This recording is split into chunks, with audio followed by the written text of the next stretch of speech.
Hello and welcome. It is wonderful to see you all.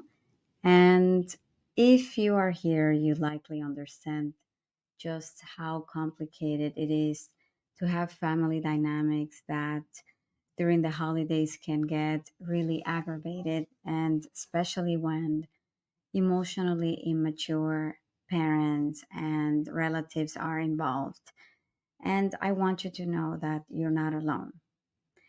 I want you to know that I'm here to support you and that while you may feel like you are an emotional orphan, that you may be navigating these things by yourself, I want you to know that there are folks out there, myself included, that have navigated these complexities and have come out of it triumphant and have said enough, okay?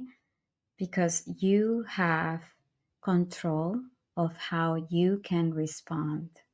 And I always love this word, and it is so simple. You are so familiar with this word. The word is responsibility. You have the ability to respond to every circumstance, to every situation. But what you cannot have control of is how your family responds to the circumstances, right?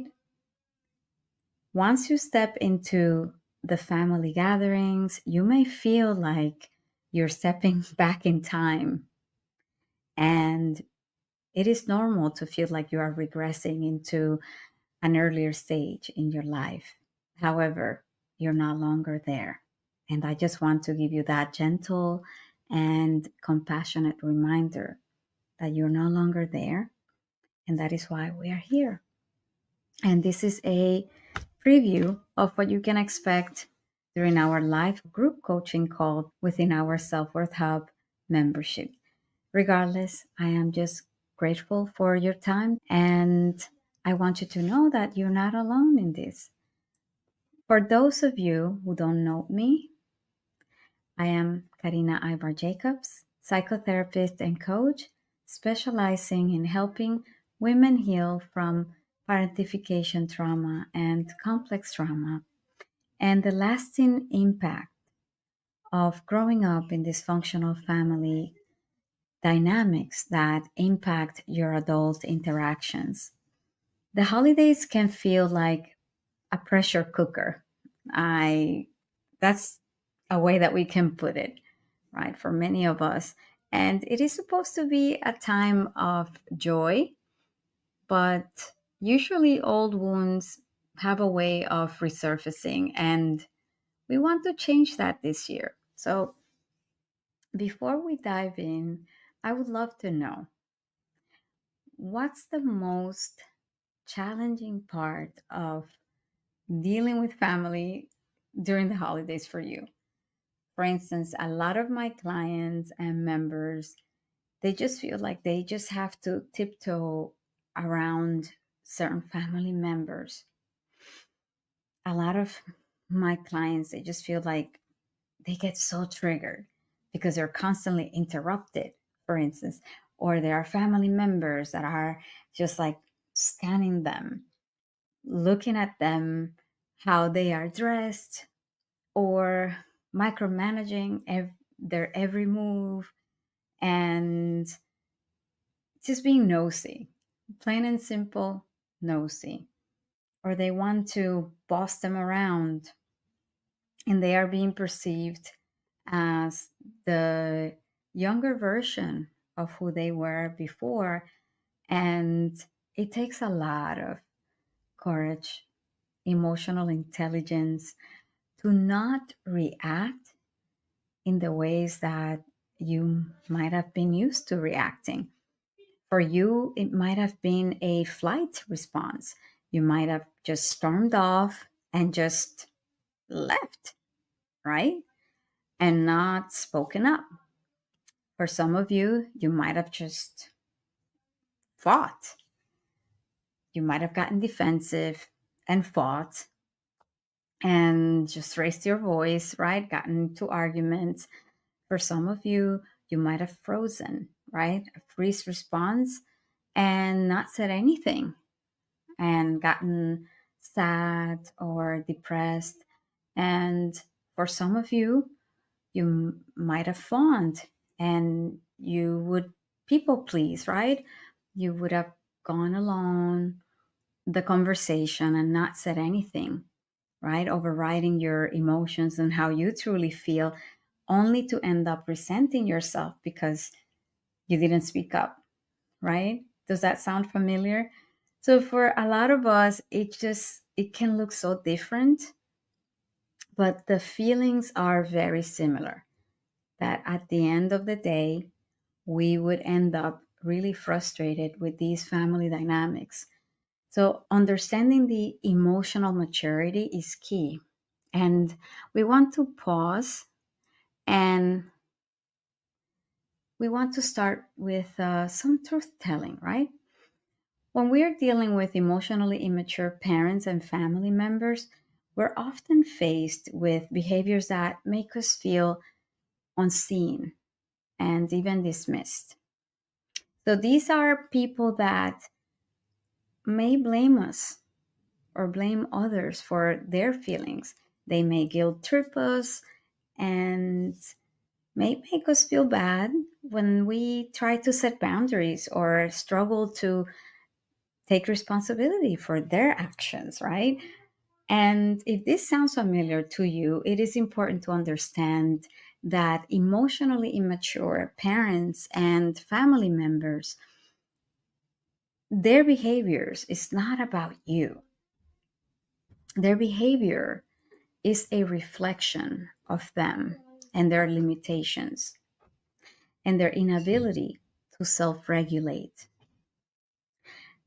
their inability to empathize or respect boundaries, which often stems from their own unresolved issues and trauma. But here's the hard part: even though their behaviors isn't about us, it impacts us deeply, right? Because we care about them, we're related to them. And I want to make it clear that we're not here to vilify them. And I'm not here to tell you, just write them off. That's not why we're here. I don't want you to foster any bitterness or anger to fester in your heart. It's the opposite. I'm not asking you to prematurely forgive either. However, when emotions are heightened, especially during the holidays, and expectations are running high, right? You might find yourself feeling like that little kid again. And you may find yourself like the one wanting their approval, who tried to make everything okay, and who maybe in the past who sacrificed their own needs to keep the peace. And I want you to know that you don't have to live in that role anymore. And today we're going to talk about how you can protect your energy and your peace and show up grounded and self-assured, because you have worked so hard, right, to get to this point, and that's what we want to honor. So I want to give you three key strategies to navigate the holidays. I want to share with you that these aren't about fixing them, because you can't. These are about empowering yourself. So number one is that boundaries are your best friend. So let's talk about boundaries. I know this can be a tough one, especially if you have been conditioned to believe that setting boundaries is selfish, right? Or that it will create conflict. But here's the truth: boundaries aren't about keeping people out, they're about letting people in on your terms. It's actually about deepening relationships. And here is a simple example of a boundary that you can use, right? Let's say that someone brings up a sensitive topic, and you might say, um, I see that you are interested in bringing this up, and I want to respect that. However, I would rather not talk about that right now, and I respect your right to want to talk about it. However, I would rather focus on enjoying the holiday right now, if you don't mind, right? Something else that you could do is, I appreciate our relationship and your eagerness to bring that up. However, since we are in public, I would much rather focus on this right now instead of that, insert whatever that is, since I don't feel that I would dedicate the attention that you deserve at this time. That's another way of framing it. At the end of the day, you get the point.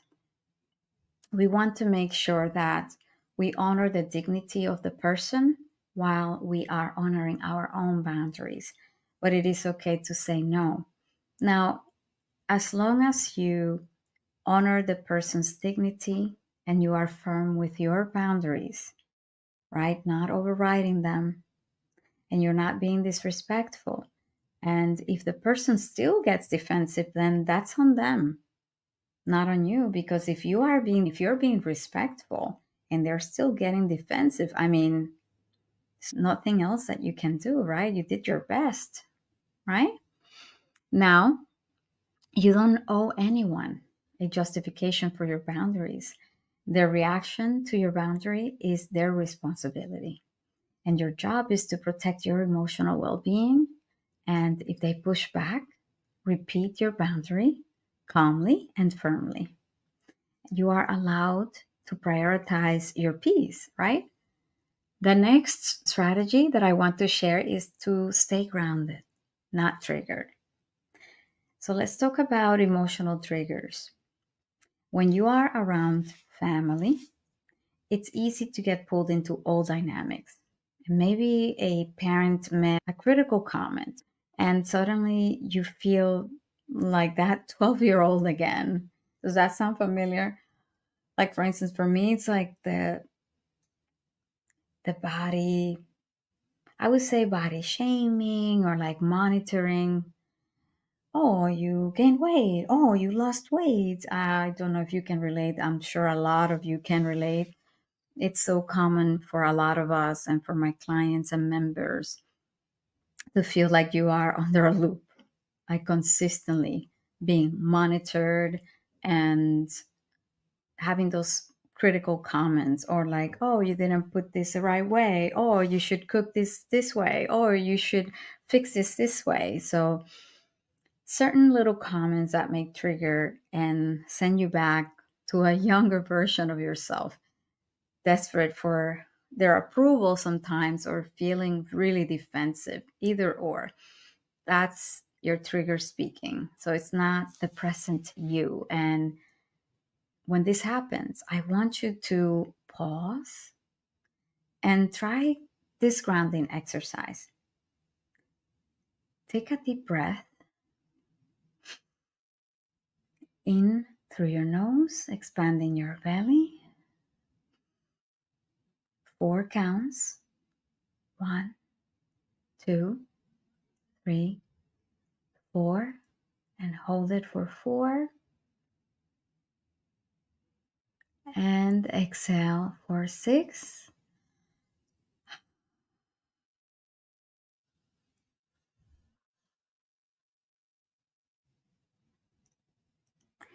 And I want you to do this a few times, at least 3 times. And remind yourself that you are safe and that you are an adult and that you have choices now. Again, back to the fact that you have responsibility. right? Another great question to ask yourself is, am I reacting to them, or am I reacting to an old wound within me?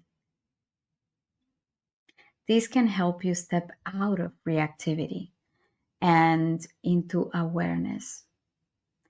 So be aware that awareness is where your power lies. Keep that in mind. And finally, create a personal exit plan. Let's talk about your safety plan, right? Before you even walk into a family gathering, it's important to think about what's your non negotiable plan. For instance, if the gathering gets too overwhelming, are you going to exit? Are you going to go for a mental health walk real quick? Are you going to tap into a dear friend? Are you going to call them? But if it gets too overwhelming and somebody violates your boundaries, when will there be a sign that you need to go? And that's okay too, right? But it is important to get in tune with your emotions and have your emotional toolkit ready. And as a member of the Self Worth Hub, you have your grounding toolkit available to you at your disposal on how to handle an emotional flashback and audio exercises on the go with somatic awareness exercises and grounding techniques on the go, breath work, and healing sounds so that you can be grounded and ready to face different circumstances and potential emotional flashbacks. Remember that all the tools are within you. And in moments of overwhelm, it's important to know that you can always tap into these resources, these IRS, what I like to call not the taxes guys, but your internal resources, right? So it is important to have a clear plan on how and when you will leave if things get overwhelming. For example, you might decide, I'll stay for 2 hours. And if I feel drained, I'll politely excuse myself. You don't need anyone's permission to take care of yourself. So remember, leaving early is also an option. It's choosing yourself. So if you feel guilty about stepping away, ask yourself this question. Would this would I rather deal with their temporary disappointment, or would I rather carry the weight of my own resentment for weeks? Because prioritizing your well-being isn't selfish. It is essential. So, with that in mind, as we wrap up our live call today, let me leave you with this. You are not the same person you were as a child. You have the tools, your internal resources, the awareness, and the strength to protect your peace this holiday season. So remember these strategies. Number one, set boundaries without guilt. Number two, stay grounded when triggered. And number three, have a plan to prioritize your emotional safety. You deserve joy, calm, and connection during the holidays and beyond. So it is okay if that means redefining traditions or choosing yourself over others' expectations. And before you go, I would love to hear your biggest takeaway from today. So drop it in the comments or send me a message. And if you're looking for ongoing support, our Self Worth Hub is here for you. And it is a safe space where we dive deeper into these topics together. So thank you for spending this time with me. You are so worthy of peace, love, and I am cheering you on. Take care, and I will see you soon. Remember your resilience.